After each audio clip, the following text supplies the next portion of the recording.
What can be said right now is that over the past few months of this outbreak, we have seen several instances where the infection rate has skyrocketed, and New York is no exception. And the week after that first case was reported on March 1st, we have seen the number of cases rise to 142 as of today. In the wake of this, Governor Cuomo announced a state of emergency over the weekend, clarifying as well that 89 of those cases are in Westchester County, 19 in New York City, and the rest spread around the state. It is still important to note, however, that these cases make up less than a fraction of the state's population, nearly 20 million. Despite that, the Department of Health maintains that it will work proactively to prevent any further spread. As for that state of emergency, you can see specifically what it entails right there on your screen, taken right from the governor's website and intended to expedite procedures for medical and research personnel focusing on combating the virus. As for what changes the average citizen will see, nothing major as of yet. Although we have seen the education system deeply rattled by these developments, Fordham, Hofstra, Yeshiva, and Columbia have all either closed indefinitely due to coronavirus cases or switched to remote learning online. All right, Gus, thank you so much for joining us. So obviously, other nations have struggled to contain this virus. Do you think what's happening here in New York is enough to contain what we've seen, which is a growing number of cases?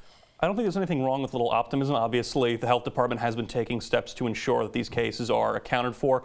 But to echo the same sentiments brought forth by Governor Cuomo today, this is obviously going to get worse before it gets better, as we're seeing this growth at an exponential rate in New York City, or in New York State, actually. It's something the governor has repeated multiple times, that as they do more testing, cases will rise. But as you mentioned, the number of confirmed cases, for now at least, is a fraction of the state's population. How have New Yorkers been reacting? There has been rising concerns among New York State. We haven't reached quite so panic levels, but obviously we're seeing a lot of panic buying. Stores are having their entire stocks wiped out. The cost of Purell obviously skyrocketing. Another announcement that came out of Governor Cuomo's office today was New York State actually releasing their own hand sanitizer products in an attempt to combat price gouging. So obviously we're seeing some concerns, but nothing awful yet at this point. And you mentioned this before, but we've seen a number of schools sort of limit their classes, in-person classes. Do you think school closings is going to have an impact? I mean, no doubt, obviously, we'll see some school closings and it'll interfere with individuals', education. But the real problem with that is not so much the education, but the amount of people that have come to rely on the school system, particularly lower class or poor people, that do rely on the school systems for even food or just basic necessities, that if this were to trickle down to high schoolers or elementary schools, we could see some very serious consequences for those that are not as fortunate.